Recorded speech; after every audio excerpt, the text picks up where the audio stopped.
হাজিরিন, ইমাম আবু ইদ্রিস শাফিঈ জায়নামাজ বিছিয়ে দিলেন দজলা নদীর উপরে। শুধু বিছায় দেন নাই, ছেড়ে দেন নাই, তিনি জায়নামাজের উপর দাঁড়াইলেন। পানিতে ডুবে না, জায়নামাজে পানি ধরে না, পানি জায়নামাজ ডুবায় না। দজলা নদীর মাঝে চলে গেলেন তিনি জায়নামাজের উপরে ভার করে।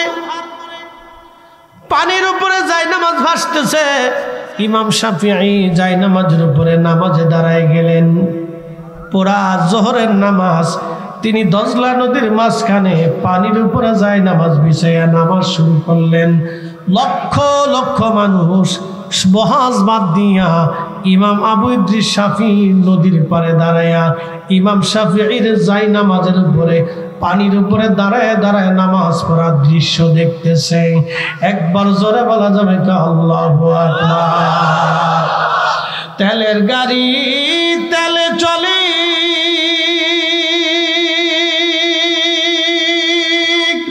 হাওয়ার গাড়ি হাওয়ায় উড়ে। তেলের গাড়ি তেলে চলে, হাওয়ার গাড়ি হাওয়ায় উড়ে। বিনা তেলে চালায় গাড়ি নবী সুলাইমান। আমরা সেই মুসলমান, আমরা সেই মুসলমান। মসজিদে জুতা চুরি করি,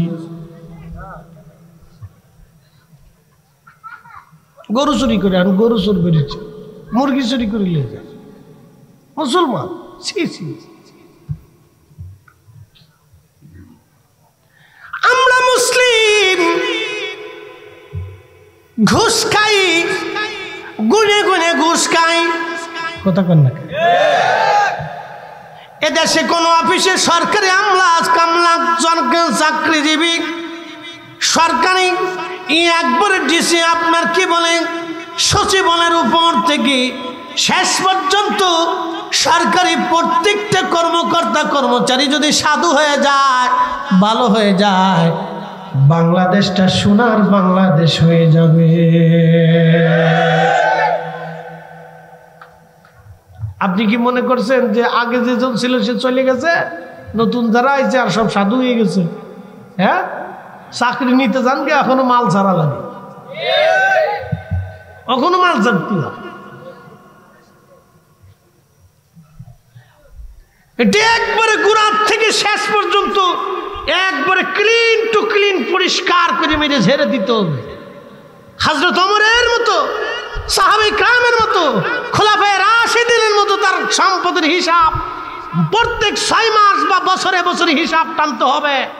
প্রত্যেক কর্মকর্তা কর্মচারী, প্রত্যেক এমপি মন্ত্রী মিনিস্টার, রাষ্ট্রের প্রধান মন্ত্রণালয় থেকে শুরু করে একবারে শেষ পিয়ন পর্যন্ত সর্বস্থানে তার সম্পদের হিসাব যদি প্রত্যেক বছরে 5 to 5 বুঝে নেওয়া হয়, খলিফায়ে রাশিদিনের মতো আল্লাহর কসম করে বলি 1 টাকাও ঘুষ হবে না এদেশে। কথা বলেন ঠিক না?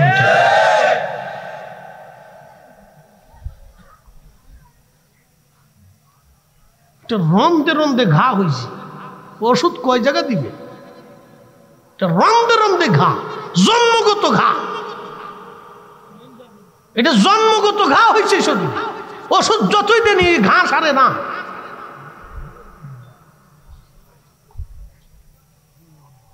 হবিগঞ্জবাসী খুব মনোযোগ দিবেন। খোলাফায়ে রাশিদিন সাহাবায়ে আজমাইন যেইভাবে রাষ্ট্র চালিয়েছেন, দেশ চালিয়েছেন, বিচার কার্য করেছেন, সমাজ চালিয়েছেন, মসজিদ চালিয়েছেন, ওইভাবে যদি আমরা চালাইতে পারতাম তাহলে দেশ সুখে ভরে যাইত। আহা, ইনসাফ প্রতিষ্ঠিত হতো। এখন আমাদের দেশের যে অবস্থা, বিচার কেমন হয় জানি না। এলাকার বিচার হয় চোখ মেরে বিচার করেন, চাচা চোখ মেরে দেখে চাচা, আবার ফোন দেয় চাচা, চাচা আমার দিকে একটু তাকায়েন চাচা। ওরে শয়তান কোথাকার, চাচা আমার দিক তাকাইন। চাষির কাছে দিয়েছি, চাষির কাছে দিয়েছি।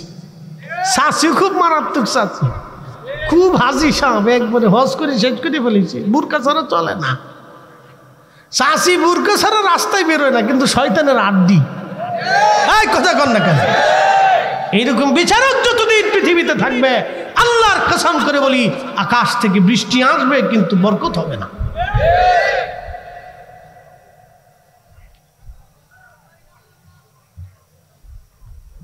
প্রিয় ভাই আমার, খুব মনোযোগ দিবেন। খলিফাতুল মুসলিমিন হারুন রশিদ দাঁড়িয়ে দাঁড়িয়ে দেখে হয় কি, মুসলমানদের ইমাম আজ পানির উপরে যায় নামাজ বিছায় নামাজ শুরু করেছে। লক্ষ লক্ষ মানুষ আজ দেখতেছে ইমাম আবু ইদ্রিস শাফি কি করে, কেমন মুসলমান ছিল তারা, মুসলমান ছিল কেমন মুসলমান। পুরা জোহরের নামাজ তিনি যায় নামাজ বেশি দজলা নদীর উপরে নামাজ পড়লেন ইমাম আবু ইদ্রিস শাফিঈ। নামাজ শেষ হয়ে যাওয়ার পরে ইমাম আবু ইদ্রিস শাফিঈ ডাক দিয়ে বললেন, খ্রিস্টানদের প্রধান মুবাহিস, প্রধান তর্কবিদ, কে আমার সাথে বহস করবা বলো। আমি আজকে স্টেজে বহস হবে না, আমি মুসলমানদের প্রধান মুবাহিস, আমি ইমাম আবু ইদ্রিস শাফিঈ, আমি এসেছি জায়নামাজ বিছাইয়া দজলা নদীর মাঝে। তোমাদের যদি সাহস থাকে করে যায়, তোমরা যদি নিজেদের দাবির উপরে সত্যবাদী হও, তোমরা যদি খ্রিস্টীয় ধর্মটাকে সত্য মনে করে থাকো, তোমরা যদি ঈসা নবীকে আল্লাহর ছেলে মনে করে থাকো, তোমরা যদি আল্লাহর স্ত্রী আছে মনে করে থাকো, তাহলে তোমরা আমি আবু ইদ্রিস শাফিঈর মতো জায়নামাজ বিছাইয়া দজলা নদীর মাঝখানে আসো। আমি আর তুমি দুইজনে বহস করবো। আজ দেখি আল্লাহ কাকে আজ বিজয় করে, আজ দেখা হয়ে যাবে। আমি ইদ্রিস শাফিঈ জায়নামাজ বিছাইয়া পানির উপরে দজলা নদীর মাঝখানে দাঁড়ায় ডাকে, আসো, কলিজায় সাহস থাকলে আজ বহসে আসো। আশা বহসে যদি বলো ঈসা আল্লাহর বেটা, যদি বলো আল্লাহর ছেলে আছে আর মেয়ে আছে, তো আসো, কলিজায় সাহস থাকলে আসো। আমি যেইভাবে জায়নামাজ বিছিয়ে দজলার মাঝখানে দাঁড়িয়েছি, তুমি ওইভাবে জায়নামাজ বিছিয়ে দজলার মাঝখানে আসো। দূর হয় না, জোরে পোল্ট্রি মুরগির মতো জিমেন না, জিমেনে মুসলমান আমি দেখতে দিই, স্ট্রং থাকতে হবে। দজলা নদীর মাঝখানে আসো, হাজার হাজার লক্ষ লক্ষ মানুষ দাঁড়ানো।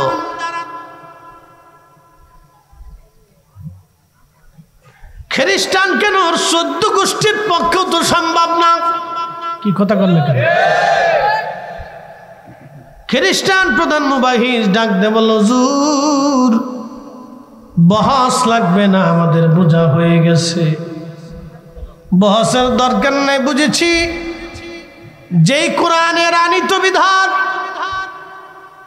আপনাকে দজলা নদীর পানির উপরে আজ নামাজ পড়তে শিখাইল, পানি আপনার বাধ্য হয়ে গেল, পানিতেও ডুবে না, ভিজায় না, পানি পর্যন্ত আপনাদের বাধ্য। আজ যেই কালেমা, যেই ইমান, যেই নবী আনিত ধর্মের উপর আপনারা বিশ্বাস করার কারণে আপনার এই মর্তবা আপনার মালিক আল্লাহ আপনাকে দিয়েছেন। আমাদের আর বুঝার বাকি নাই, ওই আল্লাহ এক, ও আল্লাহ সত্য, আপনার নবী আখিরি নবী, আমাদের আর কোনো দলিল লাগবে না। আপনি চলে আসেন, বহস করব না। আজ এই স্টেজেই আপনার সামনে, সবার সামনে আপনার হাতে কালেমা পড়ে আমরা সব খ্রিস্টান মুসলমান হয়ে যাব।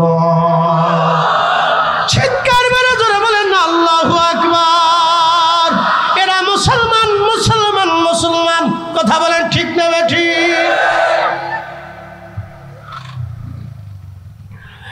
আল্লাহ ডাক দিলেন, হাবিব উম্মতকে জানান, লাম ইয়ালিদ ওয়ালাম ইউলাদ ওয়ালাম ইয়াকুল লাহু কুফুয়ান আহাদ। আল্লাহুস সামাদ। আপনি বলে দেন আল্লাহ কারো মুখাপেক্ষী না, সব সৃষ্টিগুলি আমি আল্লাহর মুখাপেক্ষী।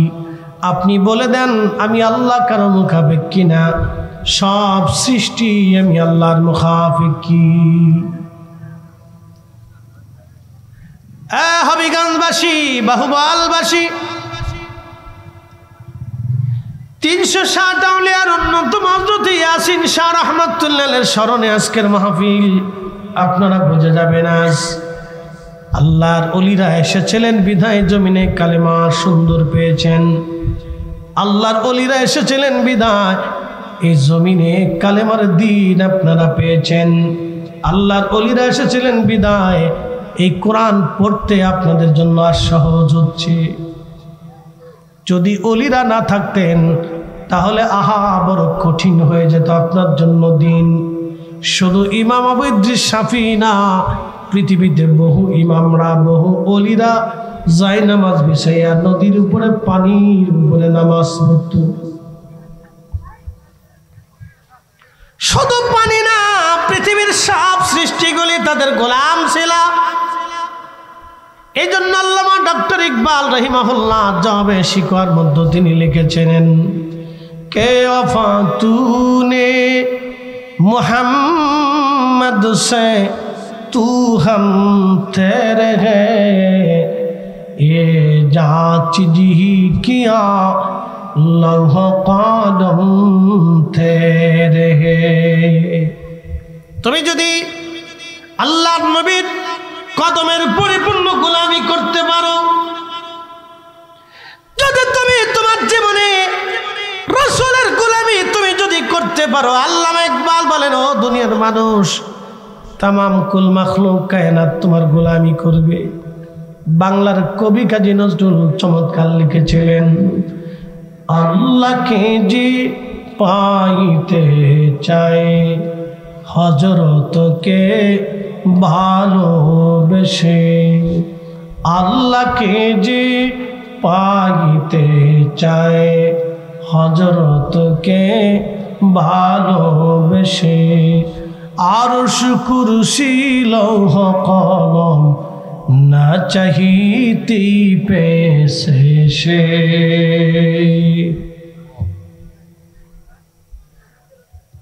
হাজিরিন, এই জন্য মুসলমানদের ধর্ম বিশ্বাসের প্রথম বিশ্বাসের নাম লা ইলাহা ইল্লাল্লাহ, আল্লাহ ছাড়া আর কোনো মালিক নাই। কি কথা কন না কেন? আছে? যদি বলেন আছে। এই এক মালিকের উপরে বিশ্বাস করার কারণে হযরত বেলালের পিঠের চামড়া চলে গিয়েছিল। এই এক মালিকের উপরে বিশ্বাসের কারণে হযরত খাব্বাবের গোশত উঠিয়ে ফেলে দেওয়া হয়েছিল। এই এক মালিকের উপরে বিশ্বাসের জন্য হযরত সুমাইয়া রাদিয়াল্লাহু আনহার গুপ্তাঙ্গে আবু জেহেল বর্ষা মেরে মেরে নির্মমভাবে তাকে শহীদ করেছিল। এই এক মালিকের উপরে বিশ্বাস করার কারণে হযরত ইয়াসির রাদিয়াল্লাহু আনহু 2 পা বেঁধে, 2 উটের মধ্যে গলার মধ্যে রশি বেঁধে তার 2 দেহটাকে 2টা খণ্ডে বিভক্ত করে ফেলে দেওয়া হয়েছিল। এই এক মালিকের উপরে বিশ্বাসের জন্য বহু সাহাবায়ে কেরাম তাদের জীবনকে আল্লাহর পথে কুরবানি করেছিল। একসাথে বলা যাবে আল্লাহু আকবার, আরো জোরে বলে। এই এক মালিকের দাওয়াত দেওয়ার জন্য হযরত শাহজালাল ইয়ামানি মুজাররিদ দেশে এসেছিলেন। জোরে বলেন, জোরে বলেন। এই এক মালিকের দাওয়াতের জন্য সিফা সালান নাসিরউদ্দিন রহমাতুল্লাহ তলোয়ার চলেছিল। কয় রব? জোরে বলেন, কয় রব? কয় মালিক? কুল হুয়াল্লাহু আহাদ আল্লাহুস সামাদ লাম ইয়ালিদ ওয়া লাম ইউলাদ ওয়া লাম ইয়াকুল লাহু কুফুয়ান আহাদ। আল্লাহু আকবার। সূরা ইখলাস হচ্ছে আল্লাহর তাওহীদ ও রুবুবিয়তের চমকপ্রদ সাক্ষী। কুল হুয়াল্লাহু আহাদ আল্লাহুস সামাদ লাম ইয়ালিদ ওয়া লাম ইউলাদ।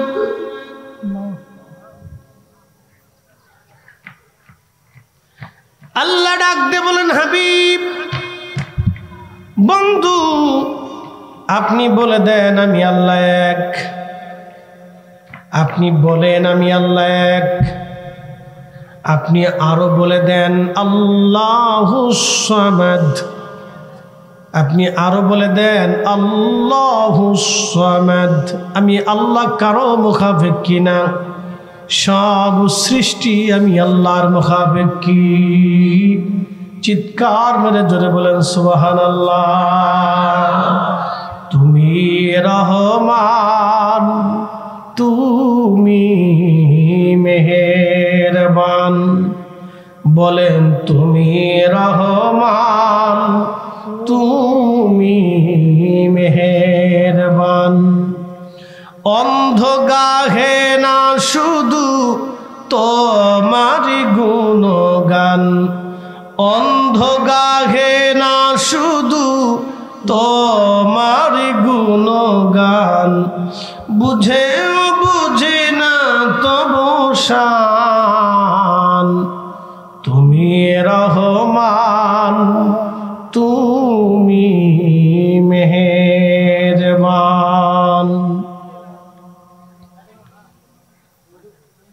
বাহুবলবাসী, এটা কি বাহুবল না সদর? বাহুবল তো মানে অনেক বড় থানা না, খারাপ না। এদিস কাছে চলে এসে মানে হবিগঞ্জ শহরের কাছে চলে এসে।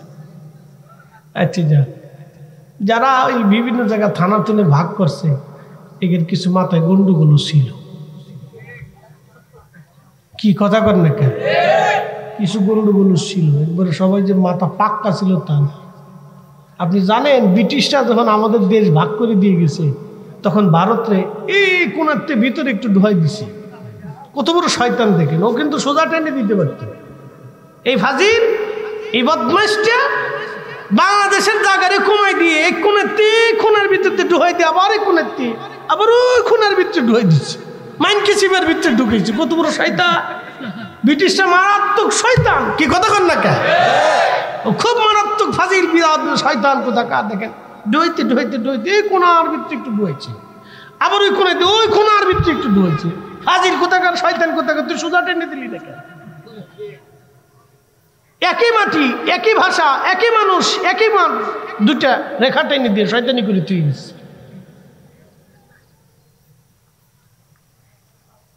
আপনি চট্টগ্রামের ম্যাপ যদি দেখেন তো আপনার মাথা নষ্ট হয়ে যাবে। ঢুইতে ঢুইতে বাংলাদেশের ভিতরে ঢুকাইয়া আবার ওই কোনার দুই কোনার ওই কোনা পর্যন্ত নিয়ে গেছে। আজিল কোথাকার।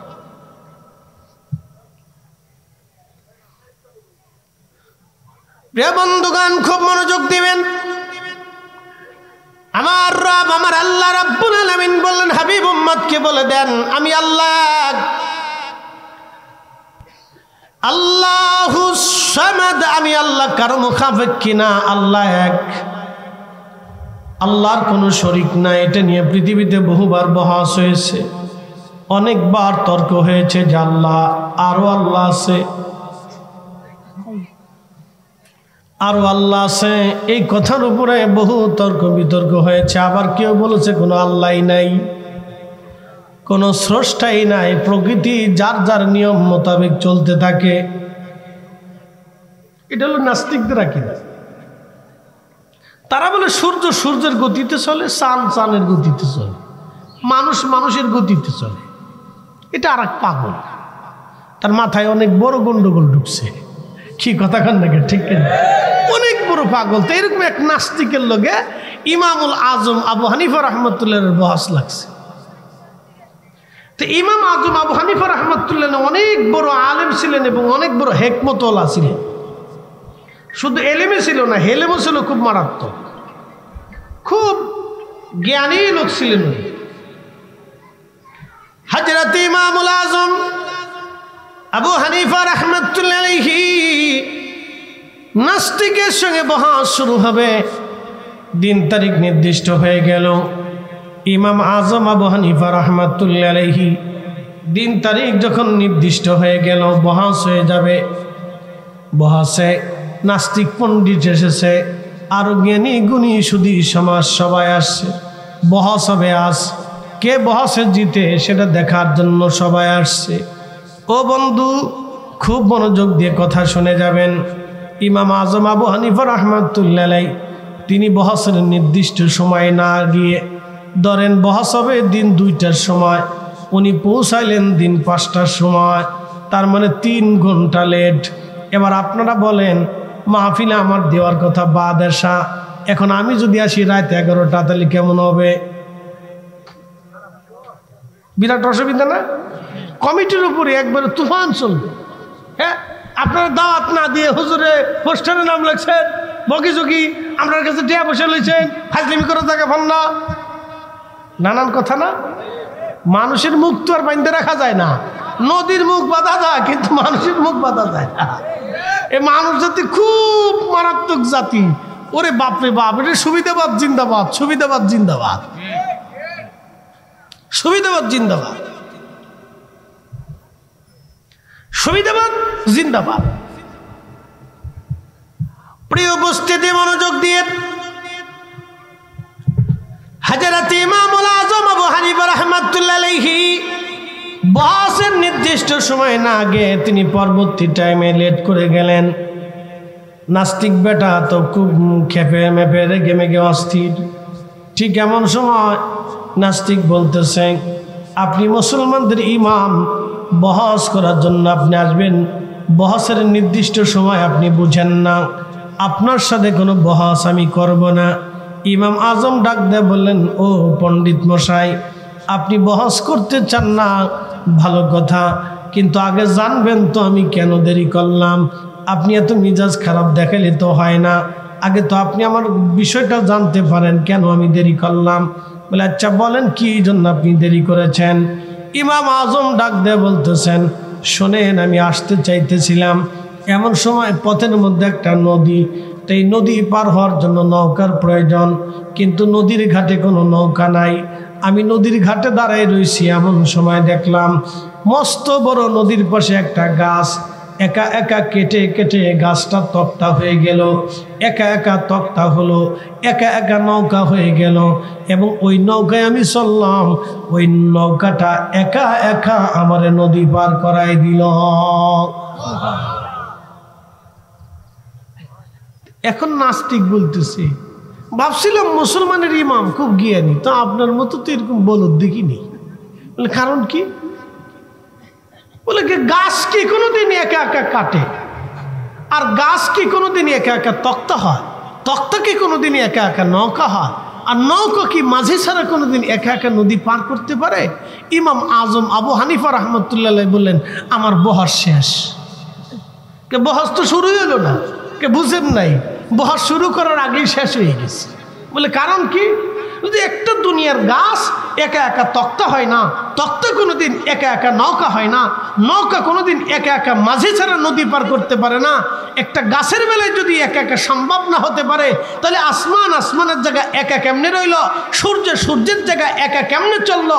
চাঁদ চাঁদের জায়গায় একা কেমনে উদয় হলো? জমিন জমিনের জায়গায় একা কেমনে রইল? সাগরের এক সাগর কিভাবে একা একা জোয়ার ভাটা হলো? কিভাবে নদীতে বছরে একবার পানি আসে আবার চলে গেল? কি করে একা একা বৃষ্টিপাত হলো? কি করে গাছ থেকে ফল একা একা হলো? কি করে মানুষ থেকে বাচ্চা একা একা মানুষ হলো?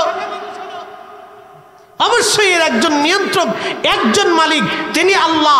অবশ্যই একজন স্রষ্টা, তিনি আল্লাহ। একসাথে জোরে বলা যাবে না, আল্লাহু আকবার। বহস আর আছে? বহস শেষ। এই জন্য যেমন এলেম ছিল তেমন হেলেম ছিল। তো ওনারা তো আল্লাহ প্রদত্ত জ্ঞানের অধিকারী ছিলেন। আল্লাহ ওনাদেরকে সেই এমন এলেম দান করছিলেন যে শুরু করার আগেই শেষ করে দিচ্ছে, বহস আর করা লাগে। قل هو الله أحد الله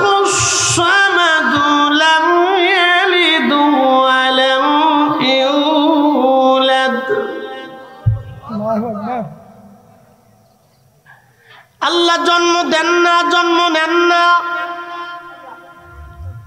আমার রব আমার আল্লাহ জন্ম দেন না, জন্ম নেন না। খ্রিস্টানদের বিশ্বাস হলো আল্লাহ আছে, গড, গডের বউ আছে, স্ত্রী আছে, আল্লাহর স্ত্রী আছে, আল্লাহর ছেলে মেয়ে আছে। আল্লাহর স্ত্রী মরিয়ম আর আল্লাহর ছেলের নাম হলো ঈসা রুহুল্লাহ। একবার জোরে বলা যাবে কি নাউজুবিল্লাহ? এটা হলো খ্রিস্টানদের বিশ্বাস। আর মুসলমানদের বিশ্বাস আল্লাহর কোনো স্ত্রী নাই, আল্লাহর কোনো সন্তান নাই। এটা নিয়ে খ্রিস্টানদের সঙ্গে একবার বহাস হলো মুসলমানদের। একসাথে বলবেন আল্লাহু আকবার। না, আর একটু জোরে জোরে জোরে জোরে বুঝাইতেছি আমাদের আকাবিররা কিভাবে বহাস করত। আমরার পূর্বতন আকাবিররা তারা কিভাবে বহাস করতে একটু শুনাইতেছি, তাদের বহাস শুনে। আর আমরা দেশে বহাস হইলে আগে মারামারি হয়, ফিডে ফিডি হয়। তাদের বহাস দেখেন। হযরত ইমাম শাফিঈর জামানা, উনি বর্তমান ফিলিস্তিনের বাইতুল আকসার ইমাম। ইমাম শাফিঈ বর্তমান ফিলিস্তিন বাইতুল আকসার ইমাম। মুসলমানদের খলিফা হারুন রশিদ তৎকালীন মুসলিমদের খলিফা। আব্বাসীয় খেলাফতের খলিফা হারুন রশিদ। কত বড় মুসলিম সাম্রাজ্য! বর্তমান প্রায় তুরস্ক থেকে শুরু করে একেবারে তুর্কিস্তান, এরপরে উজবেকিস্তান, তাজিকিস্তান, রাশিয়ার বিরাট অংশ, ইউরোপের অংশ থেকে শুরু করে একবারে ওইদিকে আপনি যদি দেখেন আফ্রিকার সুদান, নাইজেরিয়া, আলজেরিয়া, এরপরে আরও আফ্রিকার অনেকগুলি দেশ নিয়ে, সেনেগাল নিয়ে, এবং আফ্রিকার বিরাট একটা অংশ মিলে মুসলিমদের ইরান, ইরাক, সৌদি আরব, ওমান, ইয়ামান, কাতার, দুবাই, বাহরাইন, সিরিয়া, জর্ডান, মিশর, লেবানন, তিউনিসিয়া, মরক্কো, পৃথিবীর বিরাট একটা অংশের খলিফা ছিলেন খলিফা হারুন রশিদ। একবার জোরে বলা যাবে কি আল্লাহু আকবার? তুরস্কের কনস্টান্টিনোপলের কোনা পর্যন্ত তিনি বিরাট অংশের খলিফা হারুন রশিদ। মুসলিম মিল্লাত, এত বিরাট মুসলিম মিল্লাত, খ্রিস্টান রোম রাজ্য, রোম সাম্রাজ্য প্রায় 6 থেকে 7 হাজার বছর ধরে তারা পৃথিবী শাসন করল। রোম, এই রোম বর্তমান তুরস্কের ইস্তাম্বুলে একটা এলাকা ছিল, তার নাম কনস্টান্টিনোপল, আরবিতে বলে কুস্তন্তনিয়া। এই কনস্টান্টিনোপল ছিল তাদের মূল রাজধানী। ইউরোপ, ফ্রান্স থেকে শুরু করে, রাশিয়া থেকে শুরু করে বিরাট অংশ মিলে তখন রোমানদের রাজত্ব ছিল। সারা পৃথিবীর বিরাট অংশ তারা রাজত্ব করত। রোমরা ছিল খ্রিস্টান ধর্মের অনুসারী। রোম রাজা তিনি চিঠি লিখলেন, মুসলিম রাজা হজরতে খলিফা হারুন রশিদের দরবারে চিঠি লিখে বললেন, খলিফাতুল মুসলিমিন হারুন রশিদ, আমি রোম রাজা, রোম সম্রাট, আপনাকে চ্যালেঞ্জ করলাম, আপনারা প্রমাণ করবেন ঈসা নবী আল্লাহর ছেলে না, ঈসা নবী আল্লাহর নবী। আর আমরা প্রমাণ করব ঈসা আলাইহিস সালাম আল্লাহর ছেলে, এবং আল্লাহর ছেলে আছে এবং স্ত্রী আছে। আমরা খ্রিস্টানরা প্রমাণ করব, আর আপনারা মুসলমানরা প্রমাণ করবেন আল্লাহর কোনো ছেলে নাই, ঈসা নবী আল্লাহর নবী। ঈসা আল্লাহর বেটা না, ছেলে না, ঈসা আল্লাহর নবী। আপনারা প্রমাণ করবেন, কোনো ধর্মীয় কিতাব থেকে হবে না, এটা যুক্তি তর্ক দিয়ে উপস্থাপন করতে হবে। আপনি কল্পনা করতে পারবেন এখন ইন্ডিয়া যদি, মোদী সরকার যদি বলে যে এ মুসলমান, তোমাদেরকে চ্যালেঞ্জ করলাম, আমার সনাতন ধর্ম সত্য আর তোমাদের মুসলমান ধর্ম সত্য, এটা নিয়ে মোনাজারা হবে, বহাস হবে, তোমরা কারা রাষ্ট্রীয় পর্যায়ে বহাস করবা, আসো।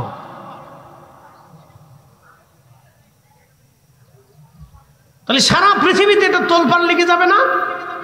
সারা ওয়ার্ল্ডে এটা তোলপাড় লেগে যাবে যে তাহলে কে সত্য কে মিথ্যা। ডকুমেন্ট স্টাডি, তর্ক বিতর্ক হবে, সারা ওয়ার্ল্ড দেখবে। কে জিতবে? পৃথিবীর দুই সাম্রাজ্য বহাসে নিমগ্ন, মুসলিম এবং খ্রিস্টান।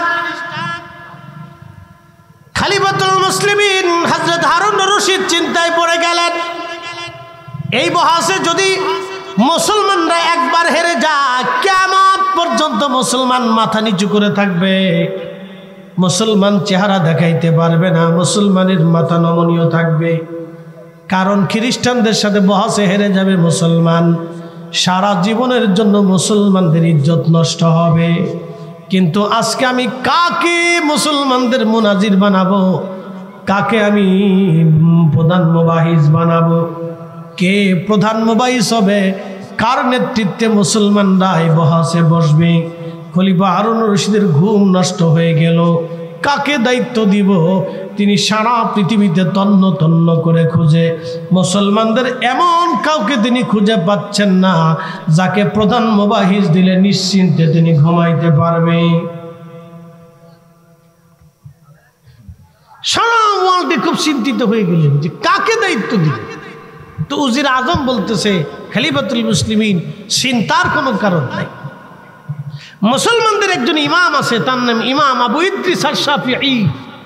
তিনি ফিলিস্তিনের বাইতুল আকসার ইমাম। এলেমে হেলেমে আমলে বুজুর্গিতে তিনি বর্তমান পৃথিবীতে অন্যতম শ্রেষ্ঠ। দেখেন, আপনাদেরকে আজকে বলে দিয়ে যাই, আপনারা শাহজালালের আধ্যাত্মিক ক্ষমতা মানেন না। এদেশের সলিমুদ্দিন মৌলুদ্দিন কিছু মৌলবী বেরোইছে, দুই ফাতা পরে মনে করছে দিন কায়েম করছি। সাতা 18 কোটি মুসলমানের যা পারে নাই শাহজালাল আমিনী মুজাররদি একা তাই করে দেখিয়ে দিয়ে গেছে। কথা বলেন ঠিক কিনা? ছোট করে দেখেন, ওনাদেরকে ছোট করে দেখার কোনো সুযোগ নেই। ছোট করে দেখেন, ওনাদের এই অবদানকে ছোট করে দেখার সুযোগ নাই। ওনারা যা করেছেন আপনার 14 পুরুষ তা পারে নাই।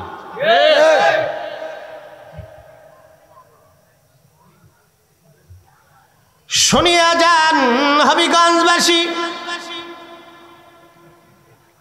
উজির আজমে কথা বলার পরে খলিফাতুল মুসলিমিন হারুন রশিদ বলতেছে, ঠিক আছে আপনি তাহলে প্রমাণ করেন, হুজুরকে দাওয়াত করেন, চিঠি লেখেন ফিলিস্তিনের বাইতুল আকসায়। খলিফার পক্ষ থেকে চিঠি লেখা হলো, হুজুর, মুসলমানদের ইমাম খ্রিস্টান প্রধান রোম দেশ থেকে আমাদের উপর চ্যালেঞ্জ আসছে। আমরা প্রমাণ করব আল্লাহর কোনো ছেলে নাই, লাম ইয়ালিদ ওয়ালাম ইউলাদ। আমরা প্রমাণ করব আল্লাহর কোনো সন্তান নাই, স্ত্রী নাই, তিনি জন্ম নেন না, জন্ম দেন না। আর খ্রিস্টানরা প্রমাণ করবে আল্লাহর ছেলে আছে, স্ত্রী আছে, আল্লাহর ছেলে হযরত ঈসা নবী। তারা প্রমাণ করবে ঈসা আলাইহিস সালাম আল্লাহর বেটা। আর আমরা মুসলমানরা প্রমাণ করব ঈসা নবী আল্লাহর ছেলে না, তিনি শুধুমাত্র আল্লাহর নবী এবং রাসূল।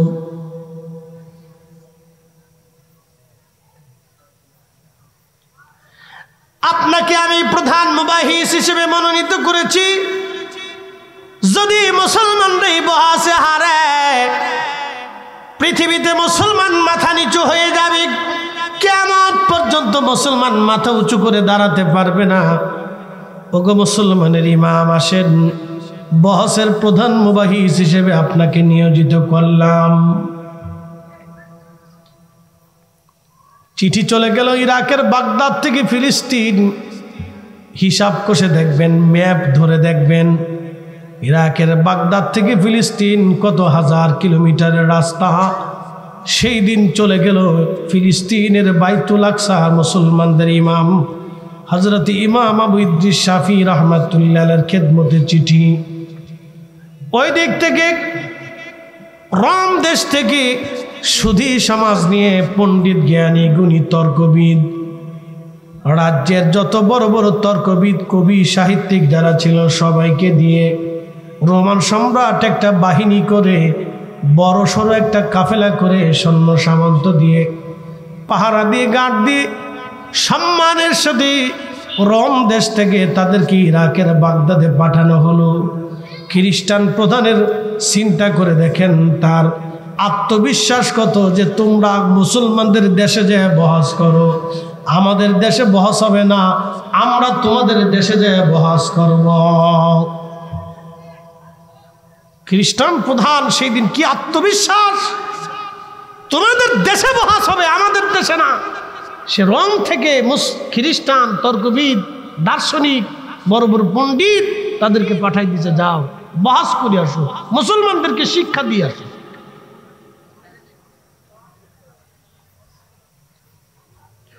সারা মুসলিম সাম্রাজ্যে, সারা খ্রিস্টান সাম্রাজ্যে জানা জানি ওই দিন সারা পৃথিবীর মানুষ উৎসুক, কারা বহাসে জিতবে, কারা বহাসে হারবে। ইরাকের থেকে হাজার হাজার লক্ষ লক্ষ খ্রিস্টানরা এসে উপস্থিত। মুসলমানরাও বহাস দেখবে কে বহাসে জিতে এবং হারে। মুসলিমদের যিনি প্রধান মুবাহিস, মুসলমানদের ইমাম হযরত ইমাম আবু ইদ্রিস আশ-শাফিঈ রাহিমাহুল্লাহ, আল্লাহ তার পবিত্র নামটা আমি মসজিদে নববীতে রাদিয়াল্লাহু তাআলা আনহু সহ লেখা দেখেছি। পৃথিবীতে 4 জন ইমামের নাম মসজিদে নববীতে সাহাবায়ে কেরামের নামের পরে রাদিয়াল্লাহু তাআলা আনহু সহ লেখা। আমি আমার এই মোবাইলে ভিডিও করে এনেছি, লাইভও দিয়েছিলাম, ওইখানে দাঁড়াইয়া দেখো। যারা মাযহাব মানো না, যারা মাযহাব অস্বীকার করো, তারা ভালো করে দেখো। মসজিদে নববীতে আল্লাহ এবং তার রাসূলের নাম পাশাপাশি যারা শিরিক মনে করে, এই নাফরমান মুসলমান বাংলাদেশে এসে কালেমা ভাগ করার জন্য আইছো না, আমার রাসূলের নাম কাটার জন্য আসছো। আমরা সুন্নিরা যতদিন জিন্দা থাকবো আল্লাহর পরে রাসূলের নাম কাটতে আসতে আমরা প্রজন্ম দে জিহাদের ময়দানে হলেও যেতে হবে। কথা বলেন ঠিক না? আল্লাহু আকবার, নারায়ে রিসালাত, ইয়া রাসূলুল্লাহ, ইসলাম ফরিদি সাহেব। কথা ভালো করে বুঝবেন, আল্লাহ মুহাম্মদ একসাথে বলবেন আল্লাহু আকবার। না না হয় না, জোরে বলেন, জোরে। কে বলতে এশার নামাজের পরে হয়েছে, এখনই ঝিমিয়ে গেছে। রাত 3টার সময় মুসলমান ঝিমায় না, আর আপনার এশার পরে ঝিমিয়ে গেছে। সেদিন কোসমাতে মাইক ধরছি না 2টি, মনে হয়েছে মাগরিবের পরে ওয়াজ করতেছি।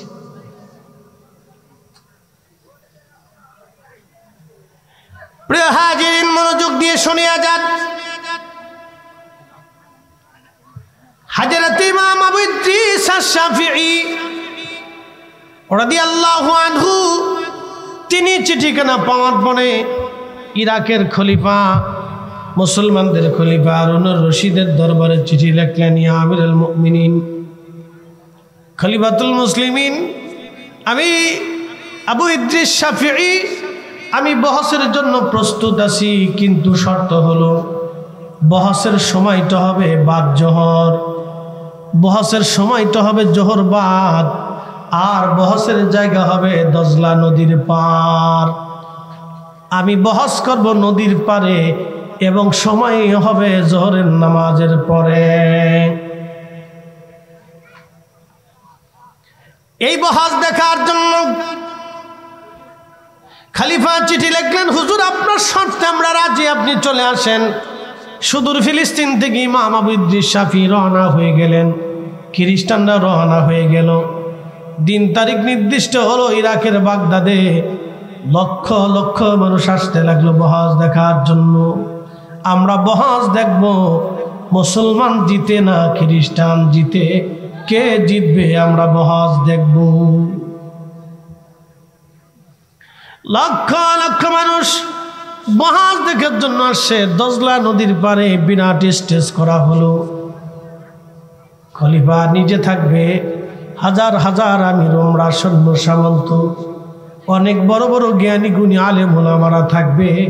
ইমাম আবু ইদ্রিস আশ-শাফিঈ আসবে বহসের জন্য। দিন তারিখ নির্দিষ্ট হলো, জোহরের নামাজের পরে বহস শুরু হবে। আল্লাহু আকবার।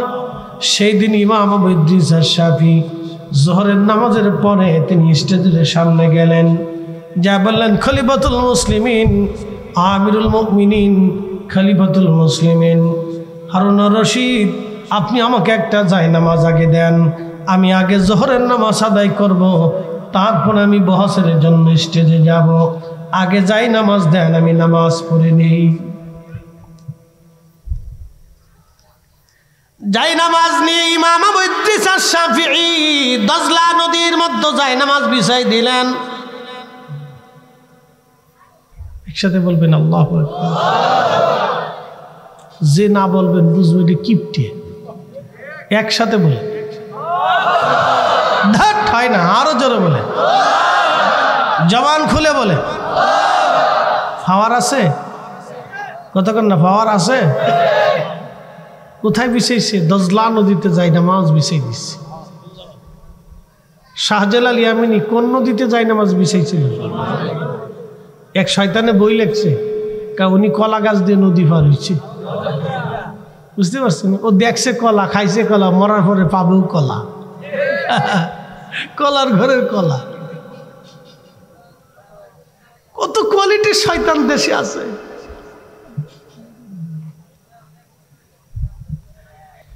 হাজিরিন, ইমাম আবু ইদ্রিস শাফিঈ যায় নামাজ বিছিয়ে দিলেন দজলা নদীর উপরে। শুধু বিছায় দেন নাই, ছেড়ে দেন নাই, তিনি যাই নামাজের উপরে দাঁড়াইলেন। পানিতে ডুবে না, যাই নামাজে পানি ধরে না, পানি যাই নামাজ ডুবায় না। দজলা নদীর মাঝে চলে গেলেন তিনি, যাই নামাজের উপরে ভার করে। পানির উপরে যাই নামাজ ভাসতেছে। ইমাম শাফিঈ যাই নামাজের উপরে নামাজে দাঁড়ায় গেলেন। পুরা জোহরের নামাজ তিনি দজলা নদীর মাঝখানে পানির উপরে যাই নামাজ বিছাইয়া নামাজ শুরু করলেন। লক্ষ লক্ষ মানুষ বহাজ বাদ দিয়া ইমাম আবু ইদ্রিস শাফিঈ নদীর পারে দাঁড়াইয়া ইমাম শাফিঈর যাই নামাজের উপরে পানির উপরে দাঁড়ায় দাঁড়ায় নামাজ পড়ার দৃশ্য দেখতেছে। একবার জোরে বলা যাবে কা আল্লাহু আকবার। তেলের গাড়ি তেলে চলে,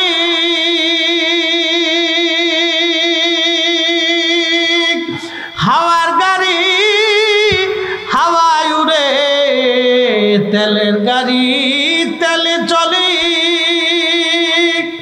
হাওয়ার গাড়ি হাওয়ায় উড়ে, বিনা তেলে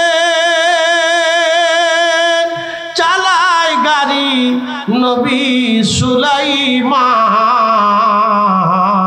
আমরা সেই মুসলমান, আমরা সেই মুসলমান। মসজিদে জুতা চুরি করি, গরু চুরি করে, আমি গরু চুরি করেছি, মুরগি চুরি করিলে মুসলমান।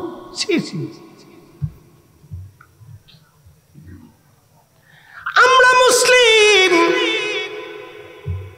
ঘুষ খাই, গুনে গুনে ঘুষ খাই। কথা কন না? এদেশে কোন অফিসে সরকারি আমলা কামলা চাকরিজীবী সরকারি একবারে ডিসি আপনার কি বলে সচিবের উপর থেকে শেষ পর্যন্ত সরকারি প্রত্যেকটা কর্মকর্তা কর্মচারী যদি সাধু হয়ে যায়, ভালো হয়ে যায়, বাংলাদেশটা সোনার বাংলাদেশ হয়ে যাবে। আপনি কি মনে করছেন যে আগে যেজন ছিল সে চলে গেছে, নতুন যারা আইছে আর সব সাধু হয়ে গেছে? হ্যাঁ, চাকরি নিতে যান গে, এখনো মাল ছাড়া লাগে, এখনো মাল ছাড়তে লাগে। এটি একবারে গোড়ার থেকে শেষ পর্যন্ত একবারে ক্লিন টু ক্লিন পরিষ্কার করে মেরে ঝেড়ে দিতে হবে। হযরত ওমরের মতো, সাহাবায়ে কেরামের মতো, খোলাফায়ে রাশিদিনের মতো তার সম্পদের হিসাব প্রত্যেক 6 মাস বা বছরে বছরে হিসাব টানতে হবে। প্রত্যেক কর্মকর্তা কর্মচারী, প্রত্যেক এমপি মন্ত্রী মিনিস্টার, রাষ্ট্রের প্রধান মন্ত্রণালয় থেকে শুরু করে একবারে শেষ পিয়ন পর্যন্ত সর্বস্থানে তার সম্পদের হিসাব যদি প্রত্যেক বছরে 5 to 5 বুঝে নেওয়া হয়, খলিফায়ে রাশিদিনের মতো আল্লাহর কসম করে বলি 1 টাকাও ঘুষ হবে না এদেশে। কথা বলেন ঠিক না?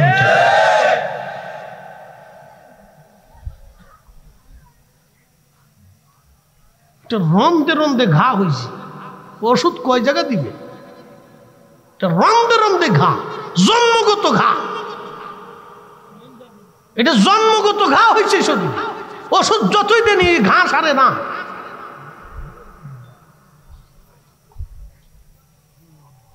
হবিগঞ্জবাসী খুব মনোযোগ দিবেন। খোলাফায়ে রাশিদিন সাহাবায়ে আজমাইন যেইভাবে রাষ্ট্র চালিয়েছেন, দেশ চালিয়েছেন, বিচার কার্য করেছেন, সমাজ চালিয়েছেন, মসজিদ চালিয়েছেন, ওইভাবে যদি আমরা চালাইতে পারতাম তাহলে দেশ সুখে ভরে যাইত। আহা, ইনসাফ প্রতিষ্ঠিত হতো। এখন আমাদের দেশের যে অবস্থা, বিচার কেমন হয় জানি না। এলাকার বিচার হয় চোখ মেরে বিচার করেন, চাচা চোখ মেরে দেখে চাচা, আবার ফোন দেয় চাচা, চাচা আমার দিকে একটু তাকায়েন চাচা। পুরো শয়তান কোথাকার, চাচা আমার দিক তাকাই, চাষির কাছে দিয়েছি, চাষির কাছে দিয়েছি। চাষি খুব মারাত্মক, চাষি খুব হাজি সাহেব, একবারে হজ করে শেষ করে ফেলেছে। বুরকা ছাড়া চলে না, চাষি বুরকা ছাড়া রাস্তায় বেরোয় না, কিন্তু শয়তানের আড্ডি। এই কথা কন না কেন? এইরকম বিচারক যতদিন পৃথিবীতে থাকবে, আল্লাহর কসম করে বলি, আকাশ থেকে বৃষ্টি আসবে কিন্তু বরকত হবে না।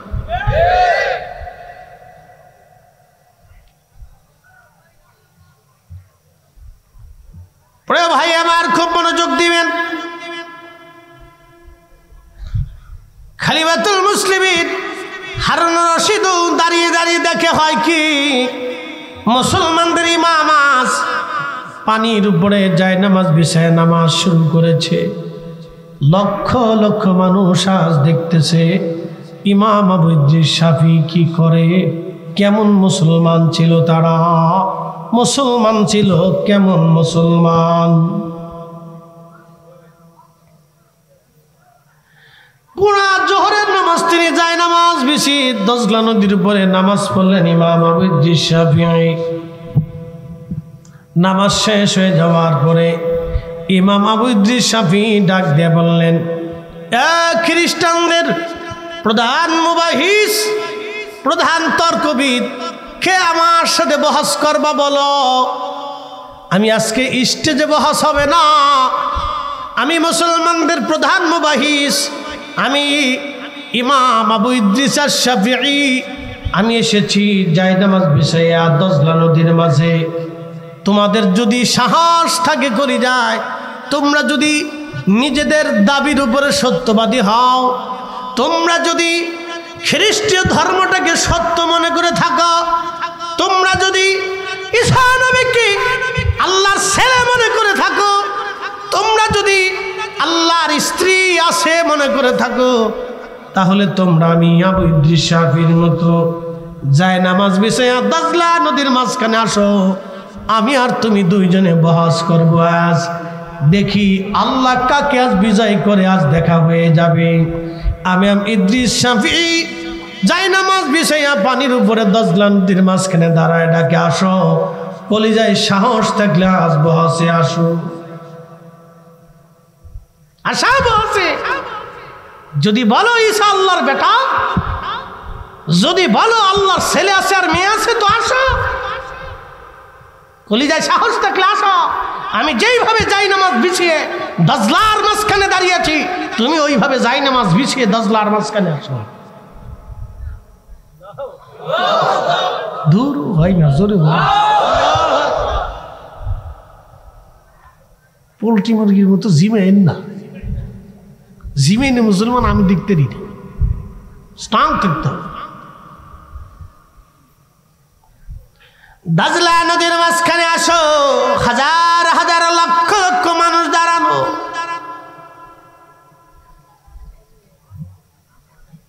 খ্রিস্টান কেন, 14 গোষ্ঠীর পক্ষেও তো সম্ভব না। কি কথা করলে কেন? খ্রিস্টান প্রধান মুবাহিস ডাক দে বলল, হুজুর বহস লাগবে না, আমাদের বোঝা হয়ে গেছে, বহসের দরকার নাই, বুঝেছি। যেই কোরআনের আনিত বিধান আপনাকে দজলা নদীর পানির উপরে আজ নামাজ পড়তে শিখাইলো, পানি আপনার বাধ্য হয়ে গেল, পানিতেও ডুবে না, ভিজায় না, পানি পর্যন্ত আপনাদের বাধ্য। আজ যেই কালেমা, যেই ইমান, যেই নবী আনিত ধর্মের উপর আপনারা বিশ্বাস করার কারণে আপনার এই মর্তবা আপনার মালিক আল্লাহ আপনাকে দিয়েছেন। আমাদের আর বুঝার বাকি নাই, ওই আল্লাহ এক, ও আল্লাহ সত্য, আপনার নবী আখিরি নবী, আমাদের আর কোনো দলিল লাগবে না। আপনি চলে আসেন, বহস করব না। এই স্টেজেই আপনার সামনে, সবার সামনে আপনার হাতে কালেমা পড়ে আমরা সব খ্রিস্টান মুসলমান হয়ে যাব। চিৎকার মেরে জোরে বলেন আল্লাহু আকবার। এরা মুসলমান, মুসলমান, মুসলমান। কথা বলেন ঠিক না বেঠি?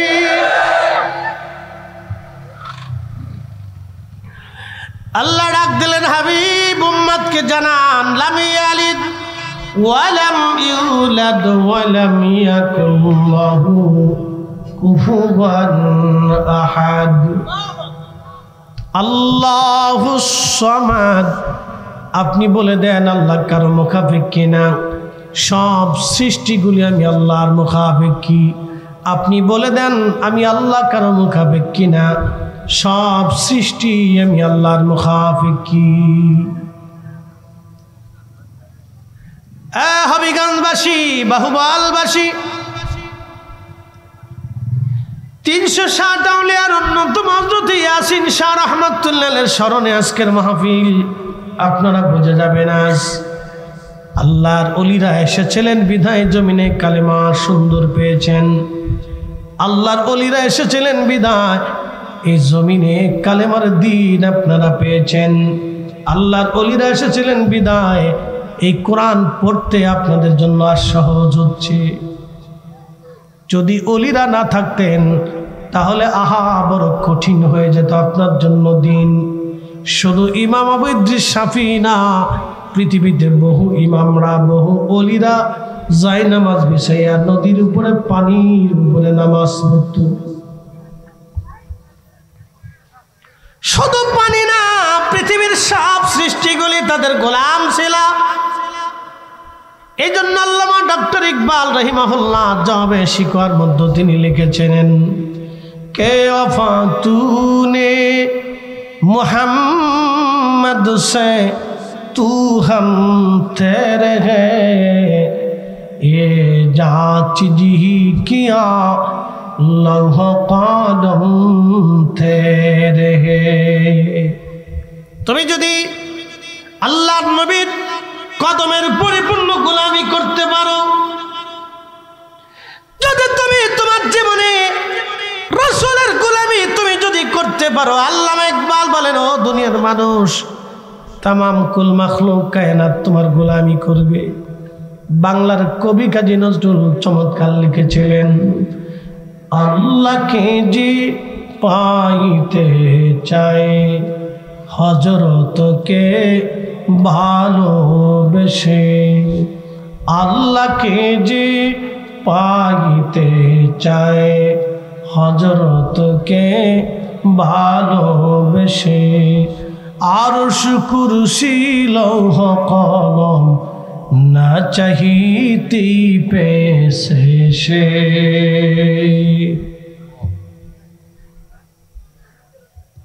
হাজিরিন,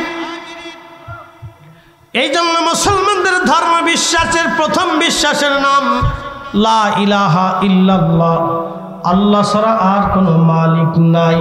কি কথা কন না কেন? আছে? যদি বলেন আছে, কল্পনাতেই আসবে, মগজেই আসবে, এটা কল্পনাতেই আনতে পারবে। আমার রব আল্লাহ ছাড়া আর কোন স্রষ্টার অস্তিত্ব পৃথিবীতে নাই, সৃষ্টিতে নাই। তিনি একমাত্র রব। তিনি বলেছেন আল্লাহুস সামাদ, আমি কারো মুখাপেক্ষী না, সব আমি আল্লাহর মুখাপেক্ষী। আল্লাহু লা ইলাহা ইল্লা হুয়াল হাইয়্যুল হাইয়ুল কাইয়্যুম।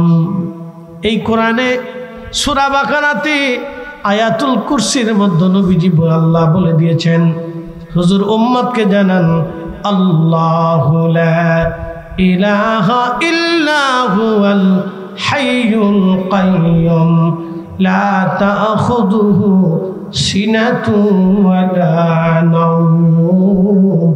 আল্লাহ ঘুমায় না, আল্লাহ ঘুমায় না, আল্লাহর কোনো দুর্বলতা নাই।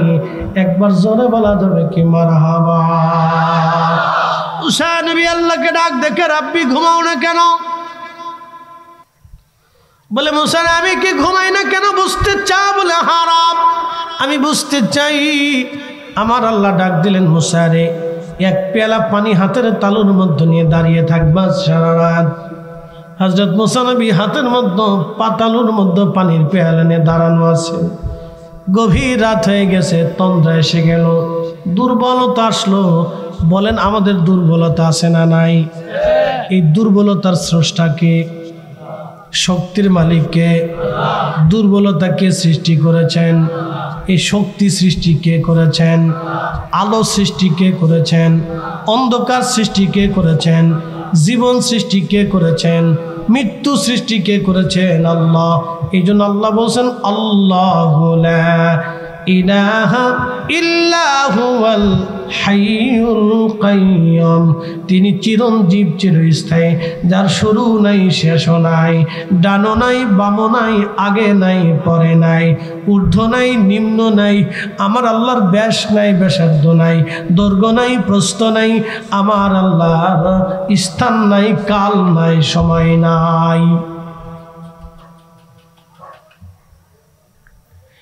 আল্লাহর শুরু নাই, কিন্তু বড় আফসোস আমাদের দেশে একদল আছে বুকে হাত বেঁধে নামাজ পড়ে। এরা বলে আল্লাহ আকার, কিন্তু আহলে সুন্নাতুল জামাতের আকীদা আল্লাহ নিরাকার। জোরে বলেন, জোরে জোরে। আমাদের বিশ্বাস আল্লাহ নিরাকার। আমাদের বিশ্বাস কি? জোরে বলেন। এই জন্য আকীদা বিশুদ্ধ করতে হবে।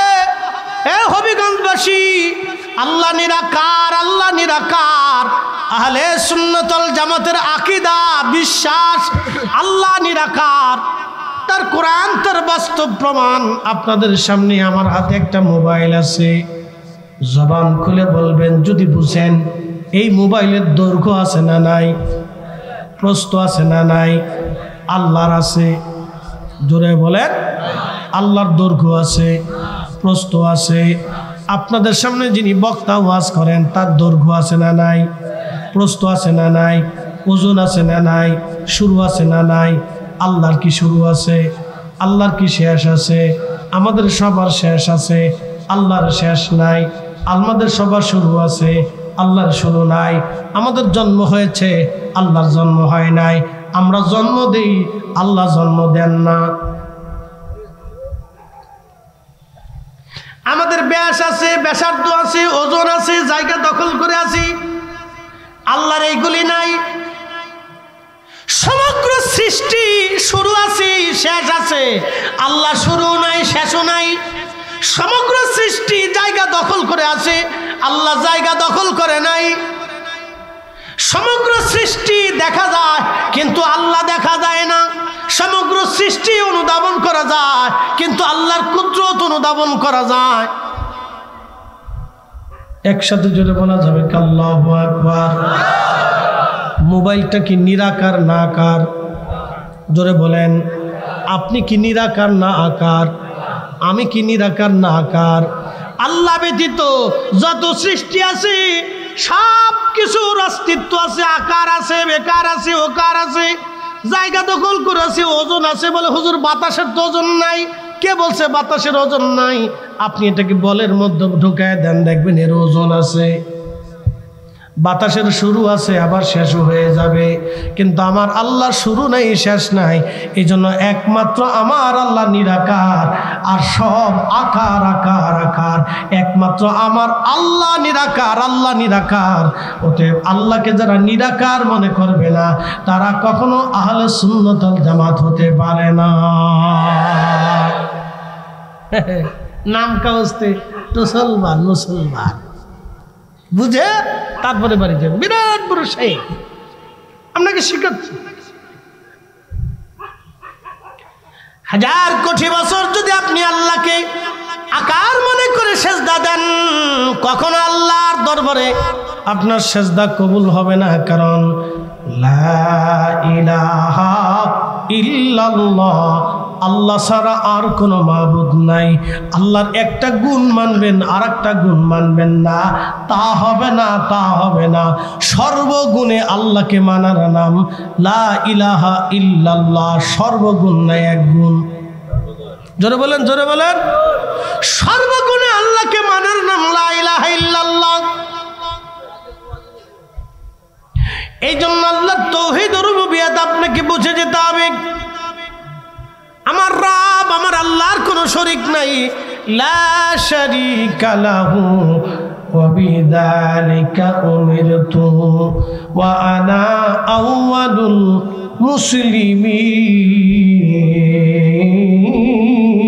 মুসলিমিন। হুজুর বলে দেন আমি আল্লাহর কোনো শরীক নাই। এই জন্য আল্লাহ বলছেন ওয়াকাদা রাব্বুকা আল্লা তা'বুদু ইল্লা ইয়্যা।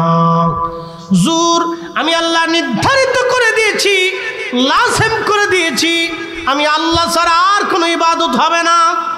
একসাথে বলবেন আল্লাহু আকবার। আল্লাহ ছাড়া আর কারো ইবাদত করা যাবে না, শেষ। শুধু আল্লাহর ইবাদত।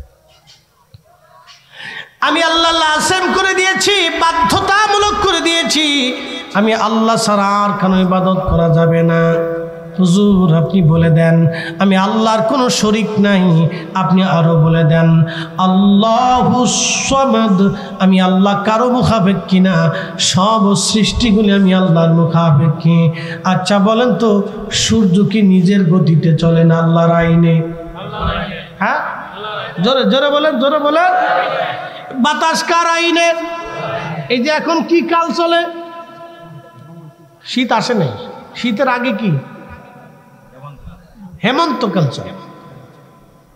শীতকাল, গ্রীষ্মকাল, শীতকাল, বসন্তকাল, গ্রীষ্মকাল, বর্ষাকাল, শরৎকাল, হেমন্তকাল, শীতকাল। এখন কোন কাল? হেমন্ত। এখন কোন কাল? হেমন্ত আর বসন্ত। দুইটা কালে গরম একটু কম পড়ে, মৃদু মৃদু বাতাসে স্নিগ্ধতা থাকে, খুব মজার বাতাস এটা। একবারে বেশি মারাত্মক গরমও না, আবার শীতও না, শেষ রাত্রে একটু একটু পড়ে, হালকা হালকা হালকা হালকা। আচ্ছা বলেন, আল্লাহ কি ইচ্ছা করলে একদিনে সব শীত নামাই দিতে পারতেন না? কিন্তু দেন না কেন? ধীরে ধীরে ধীরে ধীরে ধীরে ধীরে ধীরে ধীরে শীত কেন আনেন? যদি আমার আল্লাহ একদিনে একসাথে সব ঠান্ডা নামাইতেন, সমস্ত মানুষ অসুস্থ হইয়া ঠান্ডায় কিছু মানুষ মারা পড়তো, রোগে আক্রান্ত হতো, ফসল নষ্ট হতো, গাছ নষ্ট হতো, মাছ নষ্ট হতো। এই জন্য ধীরে ধীরে ধীরে ধীরে শোয়ে শোয়ে করে শীত আনে। আবার যখন গরম আনবে তখন বসন্ত দিয়ে আল্লাহ ধীরে ধীরে ধীরে ধীরে গরম আনে। একদিনে বর্ষা নামায় না। আল্লাহ যদি চাইতেন তাহলে একাধারে 15 দিন বৃষ্টি নামাইতেন। হঠাৎ করে সকাল থেকে বৃষ্টি শুরু হইতো, একাধারে 15 দিন যদি সারা বাংলাদেশে বৃষ্টি নামে তাহলে আপনি বুঝেন তো অবস্থা কি হবে। সারা বাংলাদেশ ডুবে যাবে, পানিতে বন্যা হয়ে যাবে, সারা বাংলাদেশে লক্ষ লক্ষ মানুষ পানিতে মারা যাবে, খাদ্য সংকট হবে, ফসল নষ্ট হয়ে যাবে। এই জন্য আমার আল্লাহ একদিনে বর্ষা দেয় না, ধীরে ধীরে ধীরে ধীরে বর্ষা দেয়। ও হবিগঞ্জবাসী, এই জন্য আমার আল্লাহ বললেন হুজুর আপনি বলে দেন আল্লাহুস সামাদ, আমি কারো মুখাপেক্ষী না, সব সৃষ্টিগুলি আমি আল্লাহর মুখাপেক্ষী। আমার রব আমার আল্লাহ এত বড় দয়াবান, এত বড় শক্তিশালী আমার মালিক আমার আল্লাহ। একটু বুঝে যাবেন, আল্লাহ দেখা লাগবে না। আল্লাহর কুদরতগুলি যদি চিন্তা করেন তাহলে আপনি বুঝতে পারবেন আল্লাহর কুদরত কত অপরিসীম। আপনি শুধু আপনার নিজের নফসের দিকে তাকান, আপনি আপনার নিজের চেহারার দিকে তাকান, আপনি আপনার নিজের বডির দিকে তাকাইলে আল্লাহ চিনে যাবেন। মাথা থেকে পা পর্যন্ত একটু তাকায় দেখেন আল্লাহ কত বড় চমৎকার। আল্লাহ কোরআনে বলে দিলেন, আল্লাযী খালাকাকা ফাসাওয়াকা ফাআদালাক ফি আই সূরাতিন মা শাআ রাক্কাবাক। আল্লাহ বলেন, আমি তোমাকে সৃষ্টি করেছি, সুবিন্যস্ত করেছি, সুঠাম করেছি। একসাথে বলবেন আল্লাহু আকবার। না, আরো জোরে জোরে জোরে জোরে জোরে।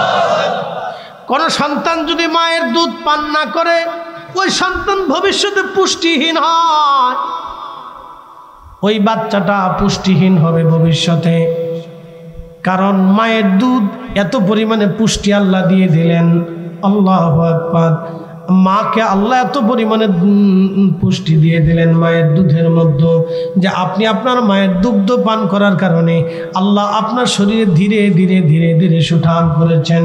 এই জন্য কোরআনে আল্লাহ বললেন, আল্লাযী খালাকাকা, যিনি তোমাকে সৃষ্টি করলেন, ফাসাওয়াকা ফাআদালাক, তিনি তোমাকে সৃষ্টি করেছেন। শুধু সৃষ্টি করেন নাই, তিনি তোমাকে সুঠাম করেছেন, সুবিন্যস্ত করেছেন। যেখানে চোখ দেওয়ার দরকার আল্লাহ চোখ দিয়েছেন। একটু চিন্তা করলে আপনি বুঝবেন এই চোখের আলো আমার আল্লাহ আপনাকে দিয়েছেন। 60 বছর ধরে বিনামূল্যে আপনি পৃথিবী দেখতেছেন, কিন্তু এই বাতি জ্বলতেছে। একটু চিন্তা করেন, এই বাতিটা জ্বলার কারণে সরকারকে কারেন্টের বিল দিয়ে দিতে হবে, এই বাতি কিনতে হবে, পয়সা খরচা করতে হবে। আজকের এই মাহফিল সাজানোর জন্য যতগুলি বাতি ব্যবহার করা হলো, এই বাতিওয়ালারে, এই ডেকোরেটর মালিকের টাকা দিতে হবে। কিন্তু 60 বছর ধরে আল্লাহর দেওয়া চোখ দিয়ে দুনিয়া দেখলেন, একটা দিনের জন্য আল্লাহ বিল চাই নাই। একসাথে বলবেন না আল্লাহু আকবার। একটা দিনের জন্য আল্লাহ বিল চাইছে, কিন্তু একটা বিল চাইছে, লাইন শাকারতুম, তুমি কৃতজ্ঞ হবা। তুমি কৃতজ্ঞ হবা কেমনে? হাইয়া আলাস সালাহ,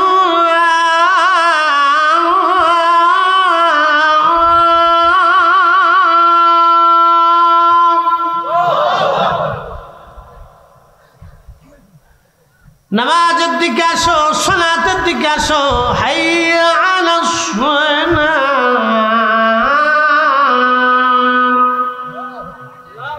সালাতের দিকে আসো। যখনই মুয়াজ্জিন সালাতের জন্য ডাক দিবে, তখনই আপনার ওযু বানাইয়া ব্যবসা ছেড়ে দিলেন, দোকান বন্ধ করলেন, কাজকর্ম ছেড়ে দিয়ে আপনি আল্লাহর ঘর মসজিদে যখন যায় নামাজে দাঁড়াবেন, তখনই আপনি কৃতজ্ঞ বান্দা। কারণ আপনার মালিক আপনাকে ডাক দিয়েছেন এই সময়। অতএব আপনার মালিক আপনাকে 60 বছর ধরে চোখের আলো দিলেন, একটা দিনের জন্য আলো বন্ধ করে দেন নাই। তাহলে ওই মালিকরে আমাকে সেজদা দিতে হবে। সেজদার জন্য যখন মসজিদে এসে যাবেন, তখনই আপনি কৃতজ্ঞ বান্দা। লা ইন শাকারতুম লা আযীদান্নাকুম ওয়া লা ইন কাফারতুম ইন্না আযাবী লাশাদীদ। আপনি তখনই কৃতজ্ঞ বান্দা। শুনে যান, বুঝে যাবেন, আপনি তখনই কৃতজ্ঞ বান্দা। আপনি তখনই কৃতজ্ঞ, আপনি তখনই কৃতজ্ঞ। কৃতজ্ঞ হাত। জিন্দেগি দিলেন আল্লাহ, সূর্যের আলো দিলেন আল্লাহ।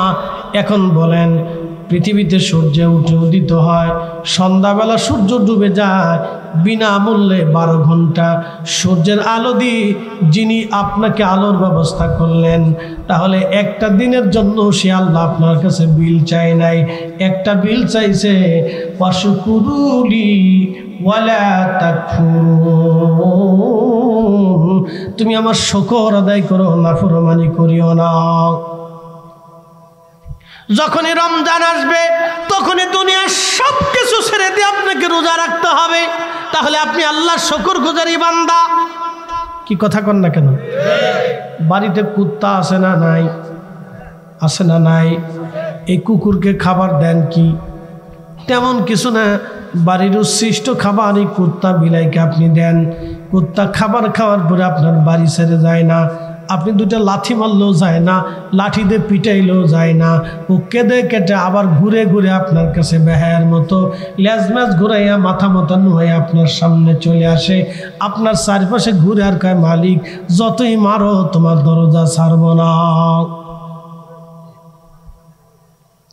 এই কুকুরকে 2 বেলা খাওয়ানোর কারণে কুত্তা আপনার কৃতজ্ঞতা আদায় করলো, আপনার প্রতি কৃতজ্ঞ হলো কুত্তা। কুত্তা থেকে কৃতজ্ঞতা বুঝে যাবেন। আপনি সারা রাত্র ঘুমাইছেন, কুত্তা আপনারে পাহারা দিয়ে গেল, আপনি বিনিময়ে তেমন কোনো খাট পালঙ্গ দেন নাই, মাসিক বেতন ধার্য করেন নাই, মাত্র পেটে ভাতে পেটে ভাতে। কি কথা কন না কা? আর আপনার 60 বছর ধরে খাওয়ায় কে? একসাথে বলেন বলেন বলেন, কে খাওয়া? তো কুত্তারে দিয়েছেন খালি পেটে বেতে, তারপরেও আপনার সারা রাত পাহারা দিচ্ছে। আর আপনি পেটে বেতে না, আল্লাহ 60 বছর ধরে খাওয়াইতেছে, তারপরেও এশার নামাজ পড়তে মন চায় না, ফজর পড়তে মন চায় না, তারপরে জোহর পড়তে মন চায় না, আসর পড়তে মন চায় না, মাগরিব পড়তে মন চায় না। আপনি আবার দাবি করেন আপনি মরে যাওয়ার পরে 80টা হুর পাবেন। শয়তানে হাসে কার চাচা? হ্যাঁ, তখন আপনার কৃতজ্ঞতা আসে না। 40 বছর ধরে একটা মা সন্তানের পিছনে পরিশ্রম করে, একটা কুত্তা 2 বেলা পেটে পেতে খাওয়ানোর জন্য এই কুকুর আপনার পিছু ছাড়ে না, দরজা ছাড়ে না, আপনার বাড়ি চোর আসতে দেয় না, আপনার মুরগি শিলে ধরতে দেয় না। সে নির্দিষ্ট ওই সামান্য বেতনে একটা কুত্তা আপনার বাড়ি পাহারা দেয়, সে তার দায়িত্ব পালন করে। কিন্তু 40টা বছর একটা সন্তান মা হারে খাওয়াইলো, একটা সন্তানকে মা খাওয়াইলো, কোলে কাঁধে কোটে কোনো পিঠে করে সন্তানকে লালন পালন করলো। ওই ছেলেটা বড় হওয়ার পরে মা বাবারে তখন ভুলে যায়।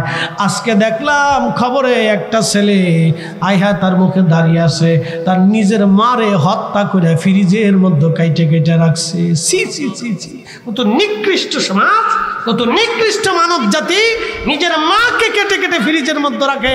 আমি মনে করি ওকে প্রকাশ্যভাবে এদেশে ফাঁসি দেওয়া উচিত। কথা কোন ঠিক কিনা? ওকে প্রকাশ্য শাস্তি দেওয়া উচিত এদেশে।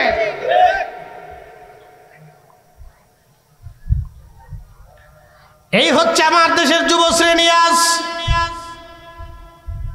একটা কুত্তা যদি আপনি পালেন, আপনার কৃতজ্ঞ হবে, নাফরমানি করবে না। কিন্তু সন্তানটা আজ নাফরমানি করে ফেললো। কোনো মা কল্পনাই করতে পারে না তার সন্তানদের হত্যা করবে। আপনারা দেখেছিলেন বাংলাদেশের এক পুলিশ অফিসারের মেয়ে বাবা মাকে নির্মমভাবে হত্যা করেছিল। আহা, কত বড় নির্মমতা আপনি চিন্তা করেন। একটা বাবা মার কাছে সন্তান নিরাপদ, সন্তানের কাছে বাবা মা নিরাপদ। আজকে এইভাবে যদি চলতে থাকে, বৃদ্ধাশ্রম যদি বাড়তে থাকে, তাহলে কুত্তাকে মানুষ ফেল করে ফেলবে। কুত্তার মধ্যে আনুগত্যতা কৃতজ্ঞতা আছে, কিন্তু মানুষের মধ্যে কৃতজ্ঞতা নষ্ট হয়ে গেছে। কথা কন না কেন? কুত্তার কৃতজ্ঞতা আছে, মানুষের কৃতজ্ঞতা নেই। খাবার দিবেন, খাইয়ে বাস আপনার বাঁশ মারা চিন্তা করবেন, উপকার করবেন, ওই আক্কেলা বাঁশ নিয়ে খারাই। এটা মানুষ। আপনি যারা উপকার করবেন বুঝবেন যে ও বাঁশ নেওয়ার জন্য আপনি রেডি থাকেন, ও আপনার বাঁশ দেবেই। এটা মানুষ। কিন্তু কুত্তারে খাওয়ান, আপনার দরজা ছাড়বে না। এখান থেকে বোঝার অনেক কিছু আছে, শিখার অনেক কিছু আছে। আমাদের জীবনে অনেক কিছু শিখার আছে।